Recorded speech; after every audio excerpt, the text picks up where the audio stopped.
¿Qué es un refugiado?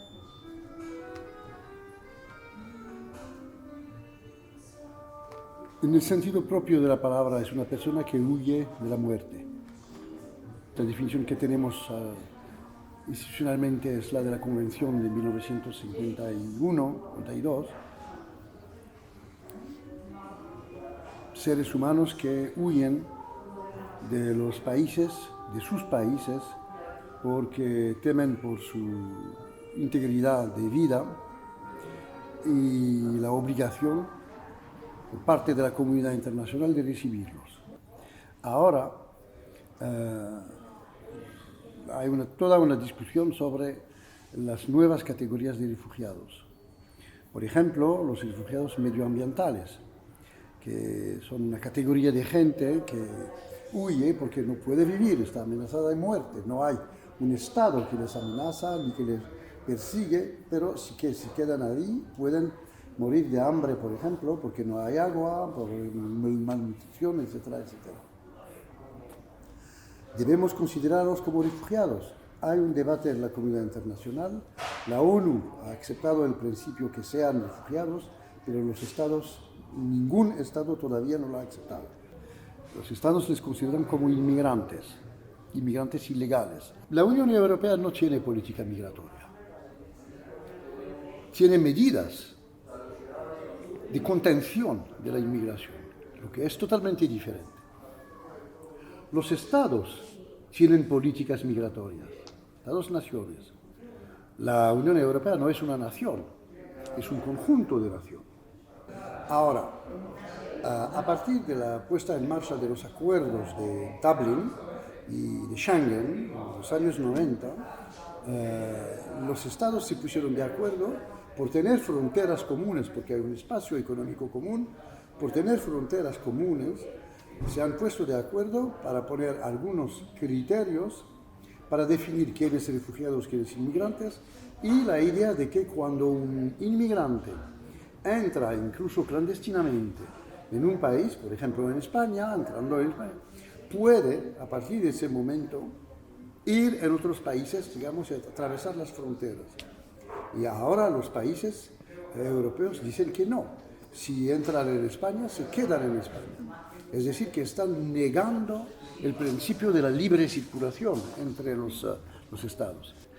Cada día la policía francesa devuelve a Italia unos inmigrantes que han pasado de Italia a Francia o a España. Les devuelve.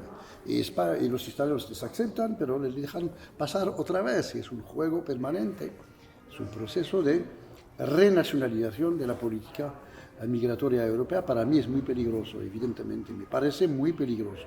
Cuando se creó la Unión Europea se pretendía defender unos valores que se consideran fundamentales y en los que usted dice querer creer. ¿Se está actuando coherentemente al respecto o al contrario? Parece que se ignoran. Sí, ahora podemos claramente decir sin espíritu, digamos, yo no quiero polemizar, pero la Unión Europea está, ¿cómo puedo decir? Está vulnerando sistemáticamente sus valores. Lo hemos visto con la situación de los refugiados.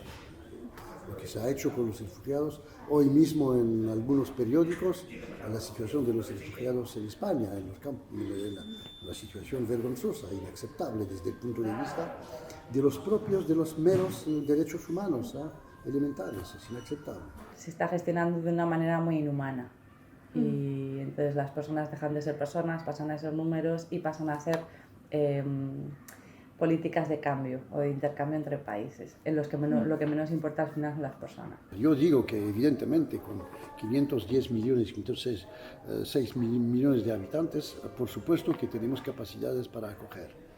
Pero es abstracto porque todos los intentos, por ejemplo, de poner en marcha una política de cuotas, diciendo que vamos desde el punto de vista europeo a acoger a una cantidad determinada de población, no han funcionado y no van a funcionar, porque los estados no lo aceptan.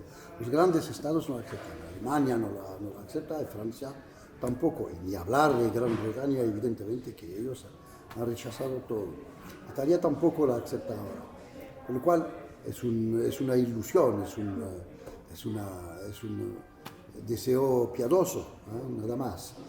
Pero económicamente es el continente el más rico del planeta, el continente cuyo PIB es el más alto del planeta, podría evidentemente acoger mucho más inmigrantes legales e incluso ilegales, podría acogerlos.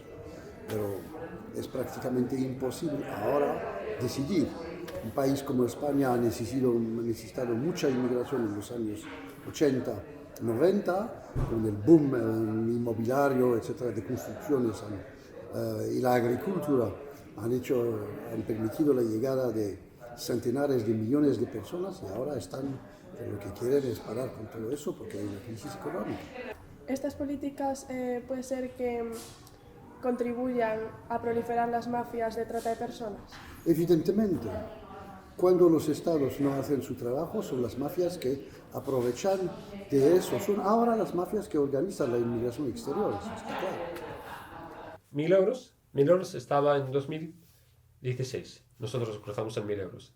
Ahora, A cada persona. Ahora, el problema es como cada vez la situación más difícil para cruzar, el precio sube más. La gente loca. y tampoco nosotros, es como refugiado, no tenemos nada que perder detrás. Vamos a cruzar. O morir en el mar y no pasa nada. Porque si morimos aquí o morimos abajo de las bombas de Irán, de Rusia, de América, es igual. O cruzar al final hacia Grecia. La mafia creo que son el gobierno al final. Trabajan con el gobierno. Porque si el gobierno quiere parar ese movimiento, para la mafia. y la cantidad de refugiados que pueda acoger cada país o la que quiera acoger actualmente se hace en base a la decisión que toma cada estado, cada nación. Sí, ¿Cómo se debería hacer? normalmente sí, pero cuando hubo, por ejemplo, la cuestión de los refugiados en 2015, se ha adoptado, porque la Unión Europea tenía que reaccionar, se han adoptado 3 criterios para esa acogida: un criterio demográfico, un criterio económico y un criterio, no sé, el tercer criterio no me acuerdo, pero 3 criterios para eso. Pero incluso el criterio del PIB, sí, el criterio del PIB también. Bien, estos 3 criterios, en función de eso, han decidido que los alemanes, teniendo una población de más de 82 millones de habitantes, tendrían que acoger más. Franceses también, españoles menos. Pero hemos visto desde 2015, por ejemplo, un país como España tenía que acoger unos 1.600 y algo. Hasta la fecha han acogido en torno de 800, creo, 1.000, pero de todo modo no hay reasentamiento. El Estado acoge a todo el mundo, dice, bueno, lo hemos decidido, le vamos a dejar un campo y vamos a ver qué comunidad los va a aceptar. Pero la realidad es que la comunidad no quiere. Hablan mucho, pero no quieren. ¿Cuál es el proceso de reasentamiento de un refugiado? ¿Qué instituciones están implicadas en Cuando estos llegan trámites? a un país, pues en cada país funciona de una manera. Aquí en España el problema que está habiendo es que no están siendo muy efectivos en general estos procesos. Está tardando mucho la parte burocrática, el proceso sigue avanzando. Tú puedes estar por un año y medio o 2 años, depende de cuántas veces puedas prorrogar, y a veces no está siendo suficiente para que una familia se pueda integrar en una sociedad, que sería el fin último, que una familia se integre y puedan vivir por sus propios medios, ¿no? No está funcionando mucho. ¿Cuál es su concepto de ecodesarrollo? ¿En qué consiste este modelo? La idea que he desarrollado en los años ya 80, 90, 2000 de este siglo, pero he empezado a reflexionar sobre este tema. Es una idea bastante sencilla, o sea que no he inventado fundamentalmente nada. Es que la inmigración puede ser concebida como un vector de cooperación entre los países ricos y los países pobres. En vez de considerar el inmigrante como alguien que viene únicamente para trabajar para su propio interés, tenemos que considerar el inmigrante como una herramienta en el proceso de enriquecimiento del país de acogida, pero también del país de parte. Y por eso tenemos que poner en marcha un sistema institucional, unas herramientas que permitan que este trabajo aproveche tanto al país de origen, tanto al país de acogida como el de origen, a través, por ejemplo, de una política de ahorro dirigida hacia el país de origen, hacia las regiones de origen, una política de desarrollo de microproyectos de los inmigrantes que quieren desarrollar proyectos en su propio país, una política de acogida de estudiantes para formarlos aquí, pero obligándoles a volver a su país y trabajar una cantidad de tiempo determinada porque su país ha pagado para ellos y nosotros mismos hemos pagado. Y no vamos a favorecer a la gente que quiere huir de su país, que consigue una formación en su país, pero que viene en los países desarrollados y lo que aspira es volverse un burgués del país de acogida. Eso no lo podemos aceptar. La inmigración, entonces yo decía que la inmigración debe servir de factor de desarrollo del país de origen porque sirve por el mero trabajo que están haciendo aquí, de desarrollo a nuestro país. Hay muchos países que han entrado en eso, pero digamos, no es representativo. Se trata de ¿cuántos? Se trata de 200, 300 personas cada vez. Los estados no han hecho el esfuerzo para desarrollar esa política. ¿Por qué? No hay voluntad. Al fin y al cabo, por una razón muy sencilla, no les interesa la inmigración. Si acogiesen y se integrasen en la sociedad los inmigrantes, Sí. ¿qué beneficios sociales o económicos podrían obtener los estados, ambos, o las sociedades de ambos estados? No, en realidad ahora solo los estados de recepción aprovechan de la inmigración. Los estados de origen reciben remesas. Este dinero, que es un dinero muy mal utilizado, porque no digo que hay que mandar todo el dinero de los inmigrantes, digamos, al Estado, pero ese dinero va a las familias y permite a las familias, digamos, sobrevivir. Pero en realidad todos están en la idea de que si el hermano puede llegar también sería bien. Así me mandará dos mandatos. El problema es que esa política de codesarrollo implica también un uso de este dinero para poner en marcha políticas de desarrollo económico en las regiones de salida de los inmigrantes. Yo lo que pido, por ejemplo, ahora pido solo una cosa. Yo considero que los próximos flujos migratorios, ahora estamos al inicio de los flujos migratorios, no son nada. Creo que los próximos flujos migratorios van a ser enormes y vienen esencialmente de África por dos razones, el crecimiento demográfico y sobre todo la crisis medioambiental. Y yo quiero que se elabore hoy un estatuto de refugiados medioambientales para poder ayudar a esa gente y sobre todo lo que pido es la puesta en marcha de una gran política hidráulica, una gran política que pueda actuar sobre las causas para luchar contra las sequías, para luchar contra, digamos, la hambrienta, para luchar contra todo eso. Y la Unión Europea, tanto como la comunidad internacional, tiene dinero para hacerlo, pero no lo hacen porque lo dedican a otras cosas. ¿Qué va a hacer la Unión Europea que está sufriendo, digamos, un proceso de decrecimiento demográfico? Tiene interés en el desarrollo de África para que la gente se estabilice en su país, pero no se hace nada. Entonces, para decir que esta demanda demográfica va a seguir desarrollándose, eso está claro. Y las migraciones van a ser cada vez más importantes. Entonces, si ahí aplicásemos el codesarrollo, sería beneficioso para ambos territorios. Evidentemente. ¿No? Europa necesita inmigración. Evidentemente.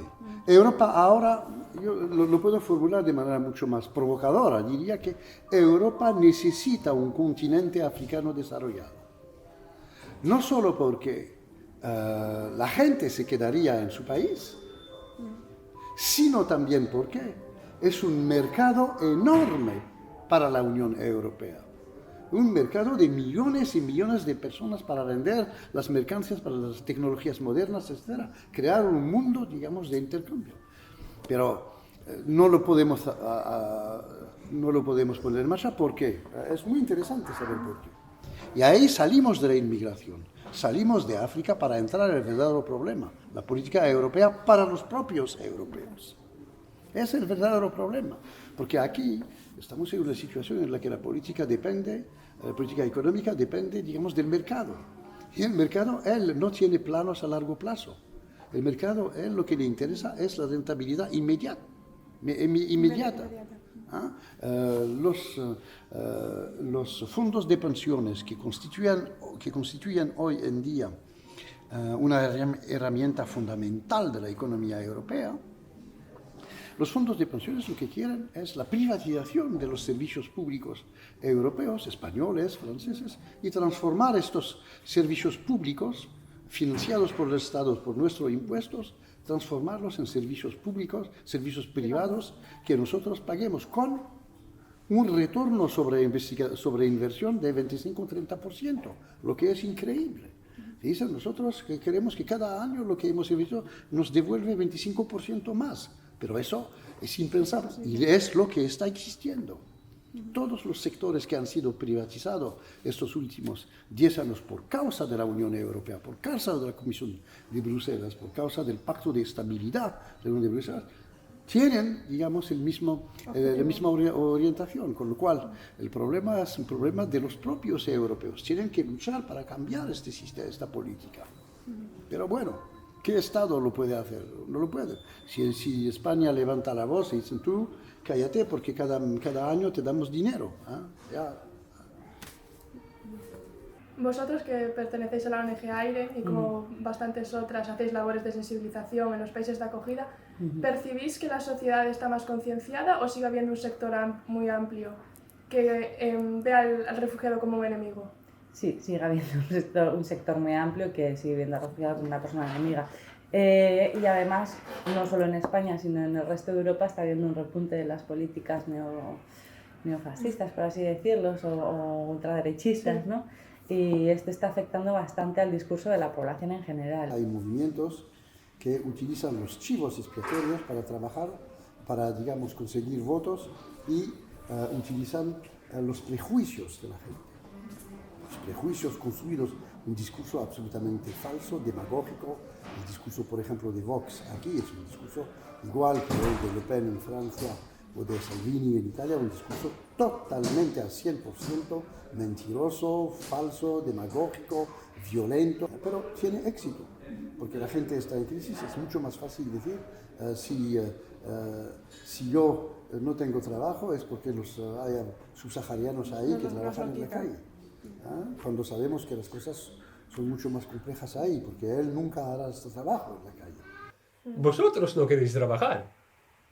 Así nosotros tenemos que vivir, es lo más importante. No vamos a vivir con el Risga, 405 euros, y no vamos a vivir con pedir dinero de la calle. No.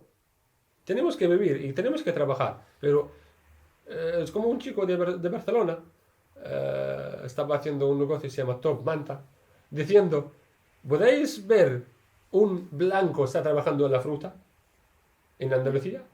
Nunca. Todos son negros, son migrantes. Los españoles no trabajan, no queréis trabajar.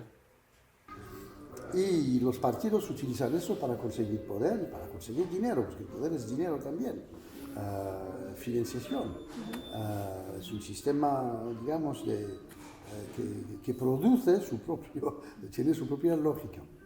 ¿Cómo hacer? Hay que atacar el problema a dos niveles. Primero, los efectos. Educar a la población, es muy importante. Tener un discurso de educación. Educar. Educar en la escuela, educar en el instituto, en la universidad. Educar. La educación no es solamente transmitir valores, transmitir ideas, es también favorecer el encuentro, es ver cómo se puede hacer que las poblaciones se puedan poner en contacto y que los prejuicios desaparecen cuando la gente se da cuenta de que tienen los mismos problemas y que mejor vale ayudarse, digamos, que luchar unos en contra de otros. Hay gente que están cogiendo la información del tele y es horrible, porque los inmigrantes son terroristas, somos, no lo sé, si vas a decir soy musulmán, van a decirte, ya eres de Al-Qaeda, eres de Bin Laden, eres de ISIS, eres de... Si vas a decir soy de África, pobre, negro, así. La educación es fundamental para todo en esta vida. Tal y como nosotros presentemos las cosas a la gente a los niños que están estudiando y demás, es fundamental para que se hagan una idea de lo que, bueno, de lo que tienen alrededor. En este caso, en el problema de los refugiados, de los desplazados y demás, es súper importante que la gente desde muy pequeña vea, lo entienda, sepa el porqué y pueda con ello decidir sobre esto. Y durante esa semana, ¿qué fue lo que más te sorprendió en el campo de refugiados? Claro, te sorprenden muchas cosas. Te sorprende lo primero, a la llegada, que te encuentres con ese asentamiento en el medio de un lugar que tú entiendes, pues, por así decirlo, moderno y civilizado. Hablamos de Grecia, con sus características, pero Grecia pues no deja de ser un país que pertenece a la Unión Europea, aun con sus crisis y sus problemas, pero bueno, y entonces allí en el medio te encuentras con aquello, que es como un agujero a otro tiempo, en el que ves pues eso, un asentamiento de esas características, con unas formas muy con algo muy precario, con eso, pues teniendo que llevar la comida de aquella manera, llevando funcionando tanto tiempo, es decir, se supone que ya debería de haber estado aquello, sí, quizás con la intención, con el esfuerzo necesario, un poquito mejor, porque no era la primera oleada, eso ya llevaba tiempo sucediendo y entendíamos que, o sea, nos chocó muchísimo cómo estaba aquello. Estuvimos en el suelo y mis sobrinas estaban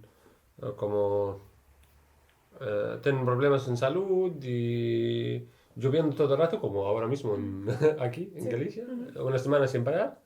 Y no había tiendas de... Había tiendas, pero... Vamos a hablar. Son 6 tiendas. 6. Se cogen máximo, ¿vale? Si vamos a decir 200 personas. Y somos 15.000 personas en ese campo. Y en ese campo tienes que... Aprendemos una cosa, hacer fila. Hacer cola. A todo. A todo. A la comida vas a hacer cola. Al baño. Para sellar tus papeles del ministerio griego, a todo. Y al final es como olvidamos ser humanos en ese campo. Tú vas a estar como un robot, despertando por la mañana, corriendo a tu comida, si no vas a correr, vas a olvidarle. Después, no lo sé, corriendo al agua, le dejan en un bucle, no puede salir. La principal lección que saco ahora desde yo he luchado durante casi 40 años sobre estos temas, la principal lección es una decepción terrible, no se puede confiar en los políticos para cambiar ese tipo de problemas. Y por último, ¿qué poder tiene la población para cambiar la situación actual? La población en este sentido, Marta, la población no existe. Es un concepto abstracto, tanto como el concepto de sociedad civil. Porque cuando llegas a este nivel, te das cuenta inmediatamente que la gente reacciona en función de sus intereses. Y los intereses son particulares. Los intereses del propietario del hotel son diferentes de los intereses de los que trabajan en el hotel. Cada uno va por su... No diría la población, diría cómo hacer para cambiar este estado de espíritu general que embarca a todo el mundo en la misma locura cuando se trata de algunos temas como los de la inmigración, como los de las mujeres, etcétera, etcétera. ¿Cómo hacer? Y lo repito, no hay otra solución sino, por un lado, educación, por otro lado, actuar sobre las causas que son sociales. Nunca hay que olvidar eso. Causas sociales. Ojalá desaparezcamos todas las ONGs, mi idea es esa, ojalá las ONGs no hagamos no hiciesen falta. Para ello, el problema hay que solucionarlo de donde sale, el país sale del país, ahí es donde hay que trabajar, ahí es donde tiene que poner el máximo esfuerzo en que eso se solucione. Aquí estamos tan bombardeados del concepto crisis y del concepto de que no hay trabajo para aquí, de que es algo complicado. Está claro que el dinero está aquí, y hay dinero para todos. El problema es el reparto de ese dinero. Yo creo que eso lo tenemos todos claro, de que dinero hay para todo el mundo y de que posibilidades hay para todo el mundo. El tema es que el reparto está mal. Entonces, está claro que no se debe o no se puede a lo mejor simplemente pues traerte a alguien para aquí, darle el dinero y ya está, claro. Sino tienes que darle la posibilidad de que esa persona se pueda valer por sí misma, igual que nosotros, y ganarse la vida como nosotros mismos. Entonces, bueno, una redistribución, una reorganización de lo que es pues, el mercado laboral, pero sobre todo de la distribución de la riqueza, haría que esto no bueno, pues dejase de ser un problema. Pero eso se me escapa. O creo que eso no se escapa, la solución a esto, pero sí. Y si ahora pudiesen escucharte, ¿qué mensaje le mandarías a políticos e instituciones como el Gobierno, la ONU, la Unión Europea? Pues que no fueran indiferentes, que son personas y que es nuestro deber, nuestra obligación, pues ayudar a quien lo necesita. Ni siquiera ayudar, justicia, ¿no? Si pueden parar, jugar en otros países para dejarnos el mundo en paz. Porque los franceses, cuando entran a mi ciudad, en Siria, están haciendo paz o están matando gente. Los americanos, los británicos, hay un chico español, estaba ahí en mi ciudad. Están haciendo paz. No estoy seguro. Si vamos a parar, jugar en otros países, si vamos a parar a hacer negocio con guerra, dejamos el mundo en paz.